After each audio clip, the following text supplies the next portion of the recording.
Olá, caros alunos. Espero que todos estejam bem. Então, hoje nós damos continuidade aos estudos clássicos da filosofia da tecnologia e nesse vídeo aqui a gente vai trabalhar um pouco com um autor muito importante, mas talvez um dos menos conhecidos desses que fazem parte dos clássicos da filosofia da tecnologia.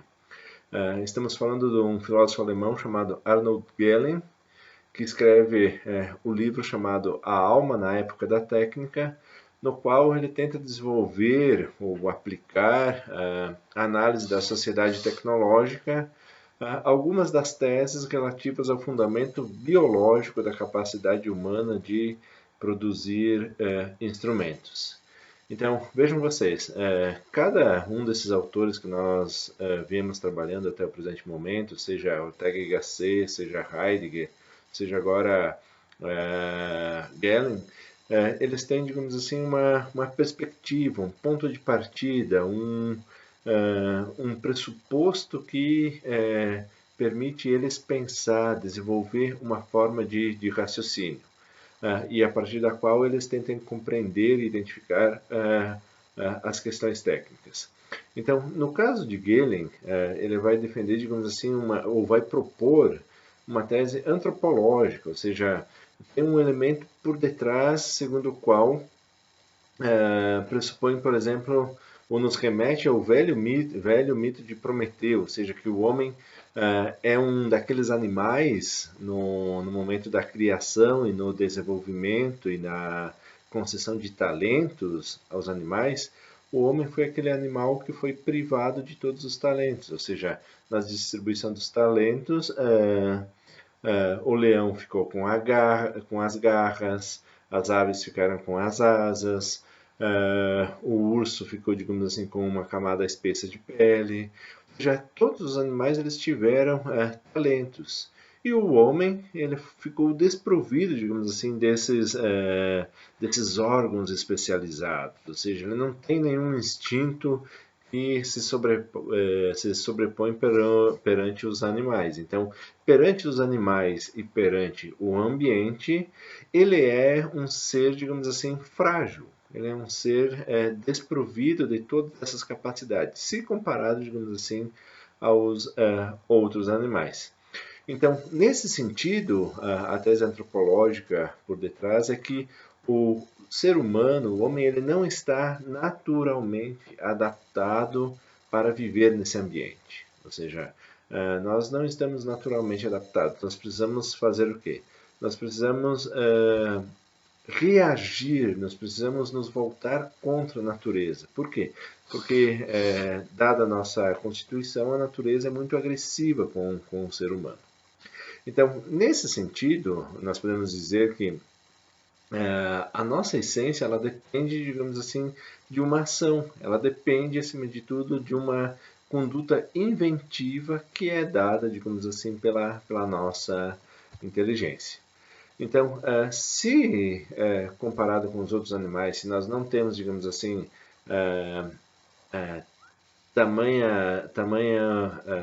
tamanhas capacidades, por exemplo, não somos velozes como um guepardo, não conseguimos nos locomover, por exemplo, através do ar com as nossas próprias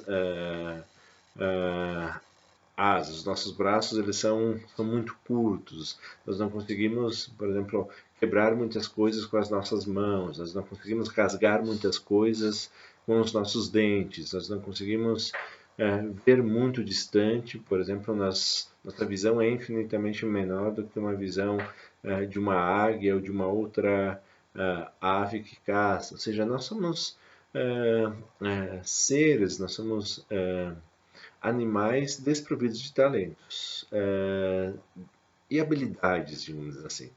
Mas, em contrapartida, nós somos animais, somos seres que temos essa outra capacidade, nós temos elementos que nos possibilitam fazer o quê? Reagir à natureza e fazer, digamos assim, elementos. Esses elementos que são feitos através da modificação da natureza são dados através de ações, ou seja, são ações técnicas que nós desenvolvemos. Então, essas ações, de acordo com Galen, elas podem ser distintas, ou seja, elas podem ser ações substitutivas, ou seja, ao invés de eu matar uma presa, digamos assim, com os meus dentes, como que faz um leão, uma onça ou qualquer outro animal, eu utilizo o quê? Eu utilizo um arco e uma flecha. Ao invés de eu cortar, digamos assim, um couro com os meus dentes, eu tenho essa capacidade de fazer o quê? De desenvolver um instrumento, uma faca, um outro instrumento cortante que me permite fazer o quê? Solucionar esse problema. Então, técnicas substitutivas, na qual nós substituímos nossa fragilidade, por exemplo, de uma mão para com um instrumento, são depois um outro tipo de ações técnicas que são ações fortalecedoras, ou seja, que ampliam nossas capacidades, ou seja, nossa visão humana ela é limitada, mas nós temos capacidade de fazer o quê? De criar instrumentos como o microscópio ou como o telescópio, que vão fazer o quê? Vão fortalecer a nossa visão. As roupas vão fortalecer a nossa capacidade de armazenar o calor. As nossas casas vão nos fortalecer, digamos assim, de N formas.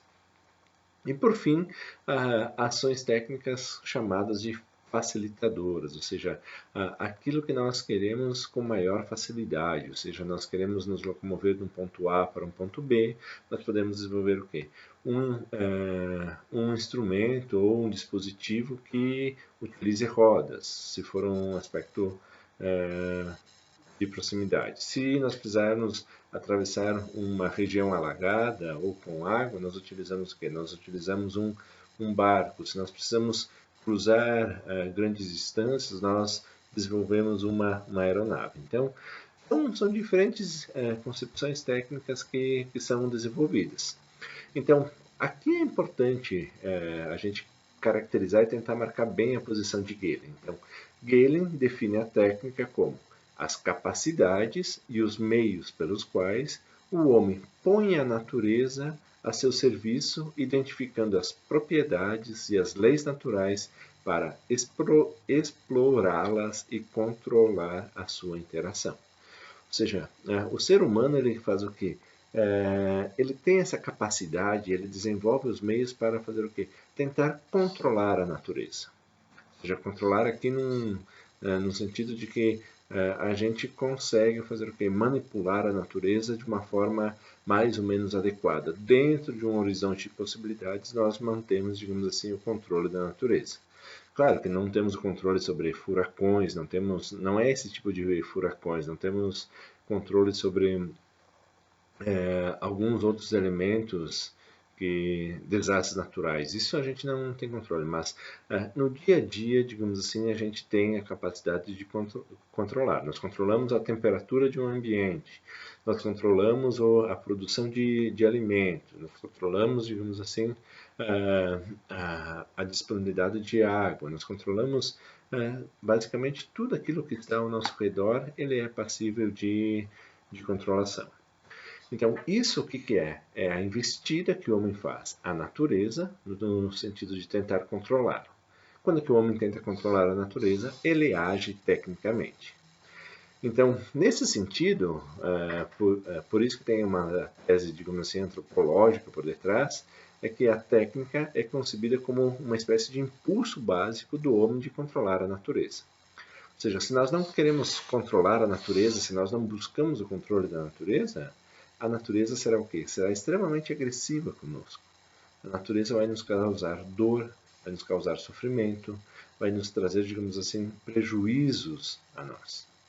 Então, nesse sentido, dentro dessa abordagem, Galen propõe que a técnica teria sido, digamos assim, uma das principais alavancas, um dos principais meios através do qual o homem desenvolveu sua cultura, ou seja, desde os primórdios da civilização, a gente poderia pensar e fazer um estudo do desenvolvimento da humanidade a partir do quê? A partir das técnicas empregadas nos diferentes períodos históricos.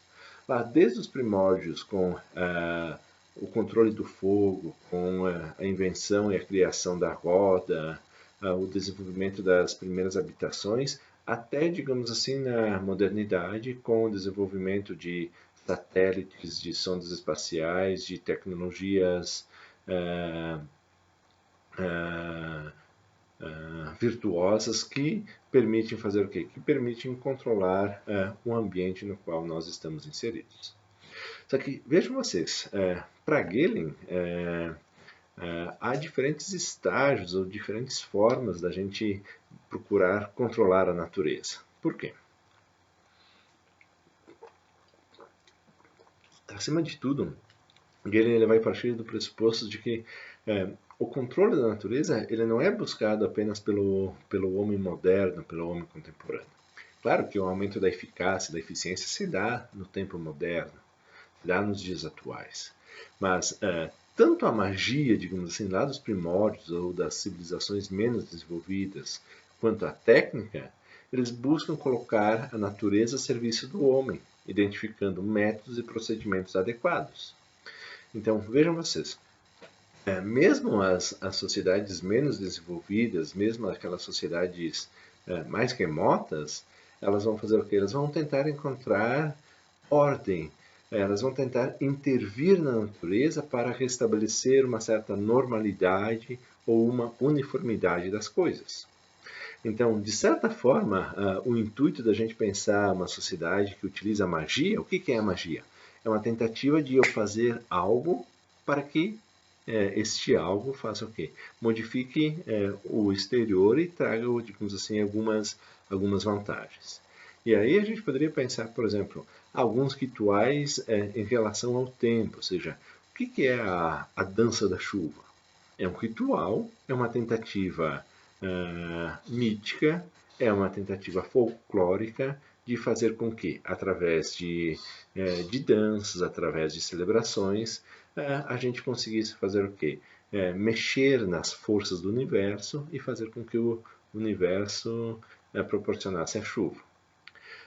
Rituais para a fertilidade, ou seja, a gente tenta, através da superstição, através da magia, através de procedimentos de causas obscuras ou sobrenaturais, fazer com que, digamos assim, a fertilidade ela se dê. Pode ser a fertilidade de uma lavoura, a fertilidade de um ente querido, ou a fertilidade, digamos assim, de um animal do qual nós gostamos muito. Rituais para doença, ou seja, a magia é uma espécie, digamos assim, ela invoca essa tentativa de nós controlarmos a natureza que está ao nosso redor, fazendo com que a natureza venha nos trazer, digamos assim, prosperidade. Então, de certa forma, o que a magia pressupõe? Ela pressupõe uma espécie de automatismo animado, ou seja, as coisas estão funcionando, só que elas funcionam por quê? Porque existe uma ânima, ou seja, existe uma alma, existe uma força que, se tocada, se acessada adequadamente, essa ânima vai fazer o quê? Vai direcionar esse automatismo ao nosso bel prazer. Então, essa é uma espécie de técnica primitiva, mas o que Gehlen demarca e o Sr. Kupani nesse livro, novamente, Filosofia da Tecnologia, um convite, que é a base que nós estamos trabalhando nesses vídeos, o que ele traz é justamente que há uma diferenciação muito significativa entre essa técnica primitiva versus a técnica que está incorporada, acima de tudo, com o quê? Com o conhecimento da ciência. Ou seja, é muito diferente a forma como que a magia tenta intervir no mundo versus como a tecnologia procura intervir no mundo. Então, aqui eu trago uma citação, digamos assim, do próprio Gehlen para tentar esclarecer essa relação. Então, durante milênios, em todas as culturas primitivas, assim como nas mais elevadas, tanto seja ela a egípcia, a clássica ou outra, o homem acreditou na possibilidade de uma técnica sobrenatural, o que hoje denominamos de magia. Ou seja, não é algo exclusivo do nosso tempo. Desde os tempos pré-históricos, a magia teve um lugar central na concepção que o homem tinha de mundo e de si mesmo. Ainda em culturas monoteístas que negavam a possibilidade da magia, ela, magia, mantinha uma posição às margens da sociedade, como mostram os processos de bruxas e de mágicos na Idade Média, e tão somente a cultura moderna, tecnocientífica, lhe deu um golpe mortal. Ou seja, então, a magia é um elemento, digamos assim, que tenta fazer o quê? Controlar a natureza, ou explicar um conjunto de fenômenos naturais através de quê? Através de forças, de causas ocultas que não eram adequadamente acessadas.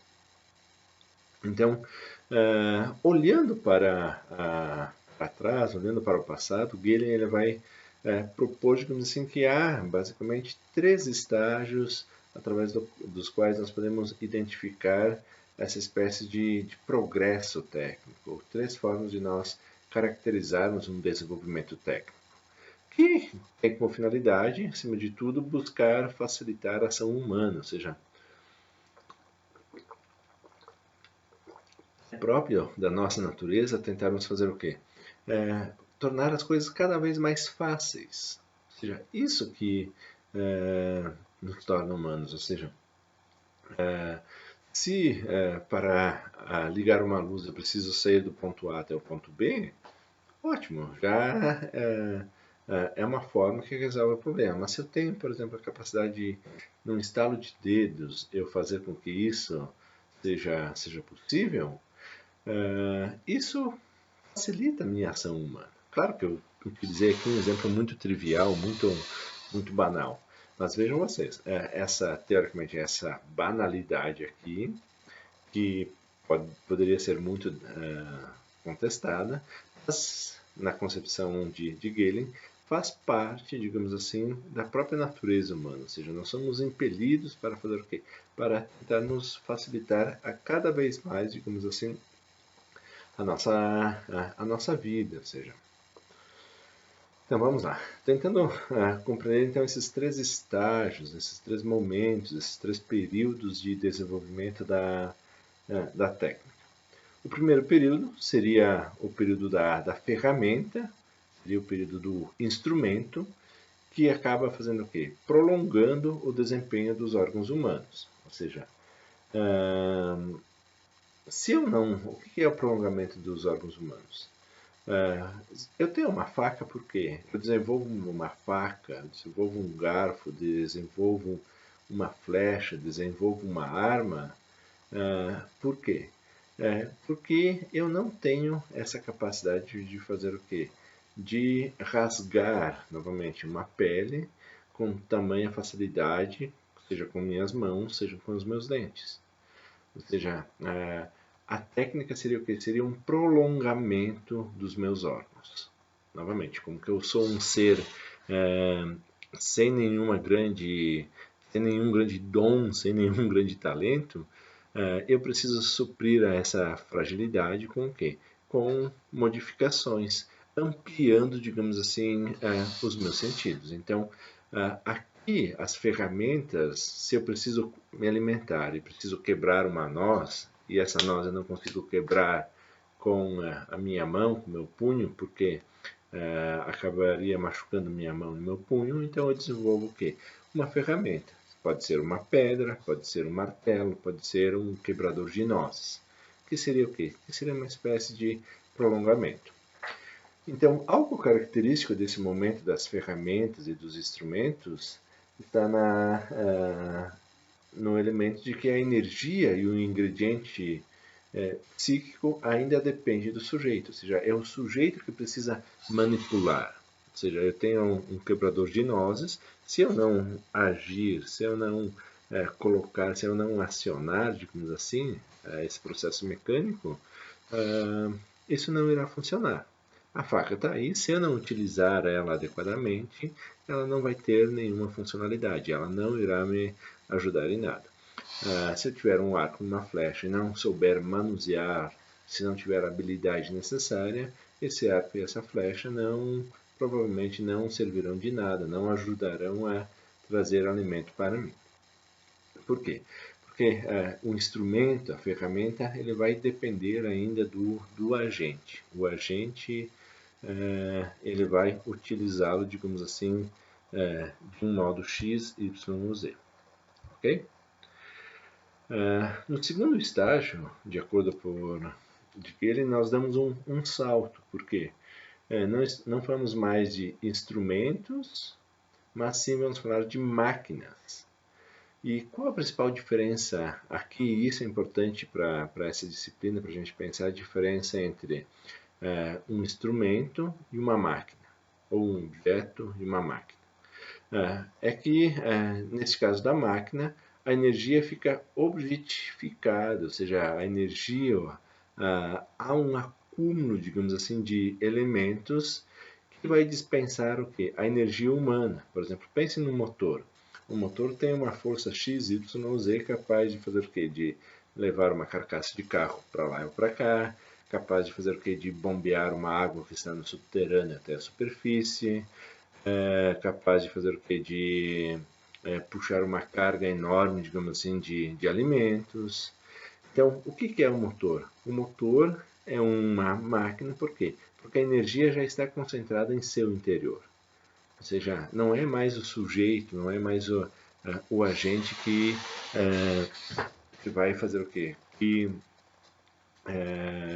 vai gastar essa energia. A energia já está contida na própria máquina. Então, as máquinas, elas representam, digamos assim, um salto significativo entre os meros instrumentos, as meras ferramentas para as máquinas. Ok? E a terceira etapa do desenvolvimento, do progresso técnico, seria aquela fase, aquele momento que teoricamente nós estaríamos vivendo hoje, que seria a ideia de um autônomo, um sujeito autônomo, ou seja,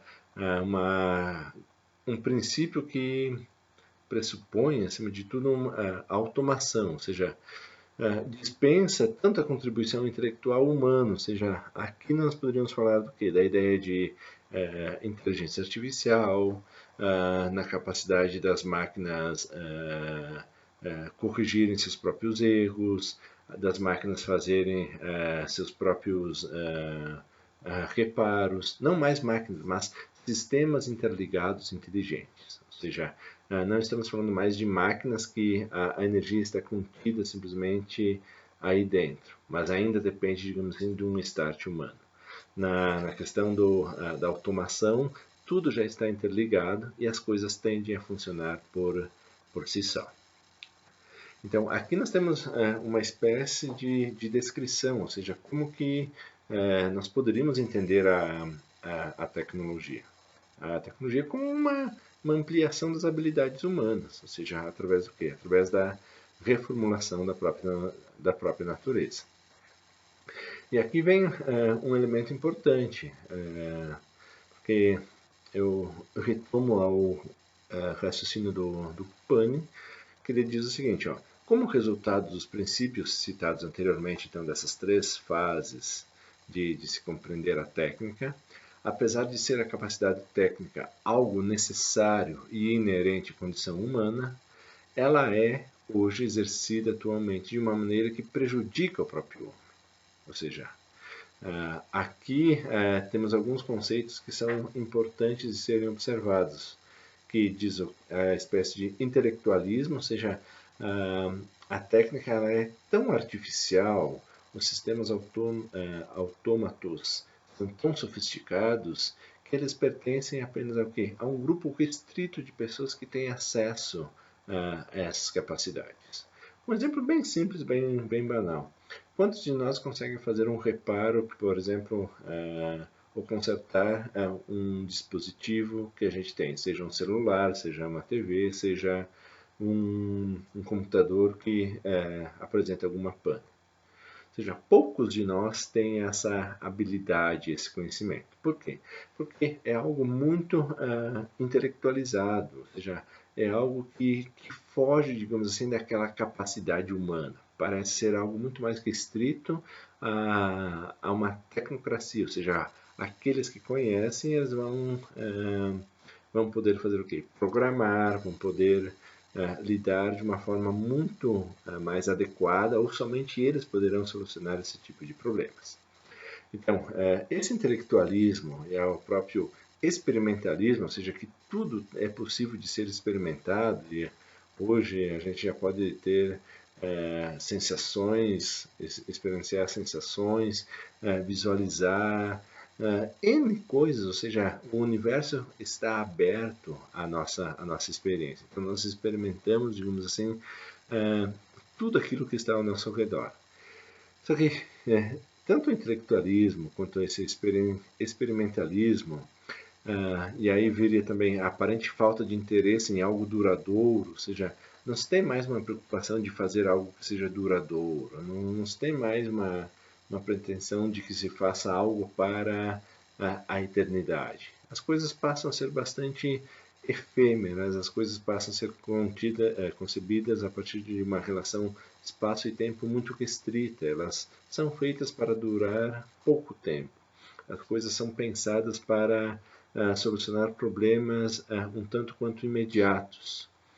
Então, essa transformação de todos os assuntos em questões técnicas com soluções ótimas configuram para Galen um modo de vida prejudicial na medida em que a dimensão intuitiva e emotiva do ser humano, bem como suas preocupações morais, estão sendo substituídas por formas de pensamentos de ação abstratas e por um correspondente empobrecimento do gosto, do sentimento e da expressividade.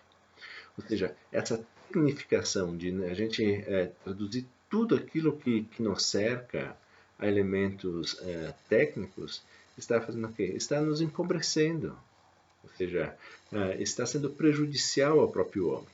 Então, observe o paradoxo, ou seja, o homem, esse animal frágil, esse animal que não tem todos aqueles talentos que os outros animais da natureza têm, precisa fazer o quê? Precisa transformar a natureza.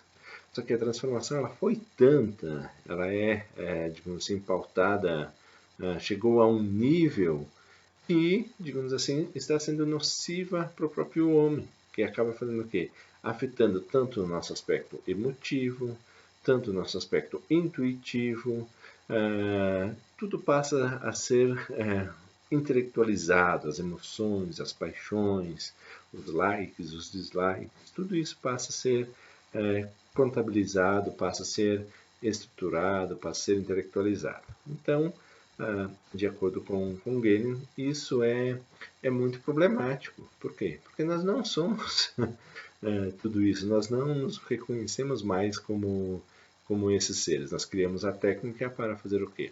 Teoricamente, para facilitar a nossa vida. Só que ao mesmo tempo que nós modificamos tanto a natureza, parece que nós chegamos a um paradoxo, ou seja, nós modificamos tanto a natureza que nos tornamos muitas vezes até estranhos a ela. Então, nesse sentido, já indo para a parte final, nós podemos dizer que a técnica e o mundo que ela possibilitou acabam separando cada vez mais a pessoa do ambiente natural. Ou seja, a técnica ela produziria aqui o artificial no sentido de que seria aquilo que muda, que altera a natureza, mas ao mesmo tempo alteraria de uma forma muito intensa, muito radical o mundo no qual estamos inseridos. E nesse sentido, ao indivíduo só restaria adaptar-se a essa situação, ou seja, não teria como nós fugirmos desse cenário, desse contexto. Então aqui vem tanto um paradoxo. Quanto mais nós criamos e nós modificamos o mundo que está ao nosso redor, a natureza, mais estranhos nós nos tornamos mediante este mundo. Então há essa questão de estranhamento. Isso, esse desenvolvimento tecnológico acabou trazendo então algumas consequências negativas para a alma individual, ou seja, lembre-se do título do texto do Galen, que era justamente, agora eu me esqueci, alma na época da técnica, ou seja, essas transformações do ambiente acabaram trazendo consequências negativas para a alma do indivíduo, ou seja, muitas vezes esse indivíduo que está tão imerso nessa realidade técnica, ele sofre com o quê? Com uma desorientação, porque ele não mais se reconhece, há uma espécie de subjetivismo exacerbado, a perda de senso da realidade e vivências de segunda mão, ou seja, não teremos mais uma vida autêntica, isto é, mediante ideias e sentimentos abstratos, padronizados, induzidos pelo ambiente tecnológico, ou seja, seria, acima de tudo, um aspecto onde que essa mudança, essa alteração, acabaria, digamos assim, nos prejudicando. Nos prejudicando por quê? Porque não teríamos uma vida autêntica, não teríamos as vivências adequadas enquanto seres humanos. Novamente, a concepção antropológica, digamos assim, que o ser humano é aquele ser que modifica a natureza, com sistemas automatizados, com sistemas autômatos, as próprias máquinas modificariam o ambiente. Não mais eu, indivíduo, eu, sujeito, teria essa experiência originária. Muitas vezes isso seria... aqui o Gehlen ele é um pouquinho mais pessimista, talvez aqui, do que o próprio Heidegger, porque o Heidegger dizia, a arte pode ser uma alternativa. Para ele nem a arte, ou seja, a própria arte, as próprias obras artísticas, elas não têm mais essa capacidade. Por quê? Pensando no cinema, pensando nas coisas, as obras de arte muitas vezes são criadas para serem expostas e vendidas, ou seja, são transformações. Então, aquela áurea, aquela nobreza que poderia recair sobre as obras artísticas, sobre um bom romance, ou seja, bom romance, será que o bom romance é aquele que está no top 10 dos romances mais vendidos no Brasil, no mundo? Aqui, então, uma reflexão muito interessante, muito legal, é um autor, digamos assim, embora ainda pouco estudado no Brasil, mas que tem uma pegada, digamos assim, que tem um viés para lá de interessante para abrirmos, digamos assim, uma reflexão sobre a técnica. Ok? Então, apenas para sintetizar e para a gente fechar esse vídeo. Então, nós identificamos em Gehlen o quê? Um aspecto um tanto quanto ambíguo em relação à técnica. Ou seja, ao mesmo tempo que ela tem essa capacidade de transformar a natureza, porque nós somos seres frágeis, essa transformação da natureza chega a um determinado grau que se torna até mesmo nociva para o ser humano. Ou seja, é uma forma interessante de se pensar os desdobramentos e a evolução da própria técnica. Claro que o pensamento de Gehlen viveu entre 1904 e 1976, ou seja, tem um bom período aí e muitos avanços, muitas transformações já foram acrescentadas, já foram alteradas. O avanço, o desenvolvimento da automação, ela já deu saltos significativos. Mas ainda assim, essa abordagem, essa relação aí é extremamente importante, extremamente interessante de ser pensada, de ser estruturada. Então, fica aqui um convite para vocês, caros alunos, para que aqueles que tenham interesse de conhecer mais, se identificam com essa proposta, não apenas com essa proposta, mas com a primeira proposta de Ortega y Gasset, que é uma proposta mais encantadora, digamos assim, mais otimista, mais agradável, ou no vídeo anterior, uma proposta mais metafísica, digamos assim, com Heidegger, que a técnica produziria esse desvelamento do ser, ou com essa ideia hoje de Gehlen, de que a técnica ela é uma extensão dos nossos órgãos humanos, fica aí uma forma, um viés, uma maneira de a gente poder pensar, de poder compreender melhor Isso tudo que nós denominamos de técnica, ok? Bom, então ficamos por aqui. No próximo vídeo a gente trabalhará mais um autor considerado um clássico dentro da filosofia da tecnologia, que é um pensador francês chamado Gilbert Simondon. Ou seja, Simondon é também uma das grandes referências e um autor para lá de interessante que nos ajuda a compreender um pouquinho, digamos assim, este fenômeno da técnica no qual nós estamos inseridos, no qual nós estamos trabalhando, seja esse computador aqui, esses artefatos, dispositivos prolongam a minha voz, permitem com que não somente a minha voz, mas a minha imagem chegue até vocês, então é um prolongamento. Eu jamais poderia dar uma aula em tempo de pandemia remotamente dessa forma, se não fosse, digamos assim, essa infraestrutura tecnológica que temos aqui. Então, eu estou chegando até o lar de vocês, estou chegando até o local de trabalho de vocês, através do quê? Através desse prolongamento.